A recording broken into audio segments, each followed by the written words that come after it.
Doesn't matter what shape or size you are, you're beautiful.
Welcome back everybody, my name is Dean from Scenescapeshop and this is your Coffee Break Thursdays. So it occurs to me, I haven't painted mountains in quite some time.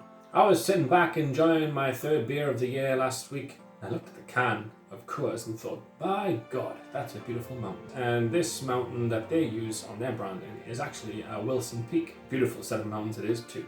In case you're asking, yes, I am wearing a mountain t-shirt. I'll probably paint that soon as well. A little bit big for me, but it doesn't matter.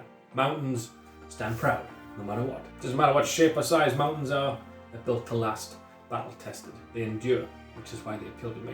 Strong, rough and tough example for us all. Doesn't matter what shape or size you are, you're beautiful. So yeah, gonna paint that. So what have I got behind me today? Well, it appears that I have a picture of Shira, which just sold to a lady in America just recently. I've got Terminator from Terminator 2. Ooh. Got the old mountain style fitting because we'll be doing a mountain today. But this looks like a more bluey white iceberg type of mountain, so maybe more mountains coming in the future. What's this, Manny? What's this, Queenie? What are you doing here? Holding up an X. What could that mean? We've got Iron Man from Iron Man 3. We've also got what appears to be Batman. And we've got RoboCop. And we've got that moon as well. Woo! There was a super moon just this week, just yesterday, 2 days ago in fact. And made me really want to paint another moon picture. So may well be saying some moon action coming from me. Well, I mean if you've got it, flaunt it, right? Also, curiously, there's some kind of universe type star action going on. I wonder what that could mean. Who knows? I don't even know. I just thought it looked pretty. Oh, there's one more thing. I took a picture of the palette of this painting as well. It looked very pretty. Prussian blues and some phthalo blue and titanium white mixed together. Made to look something rather striking, and I thought that looks pretty. And I'll take a picture of it, and it's going to be a print on sale as well. More abstract range of paintings. Every time I do a picture now, I'll do a palette print as well, just in case you're into that kind of thing. I like it. So it's Coffee Break Thursday. You've already put the kettle on. You've already made yourself a cup of coffee from that delightful countdown at the start. Now time to put your feet up, sit back, relax, and enjoy. Cheers.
Bye.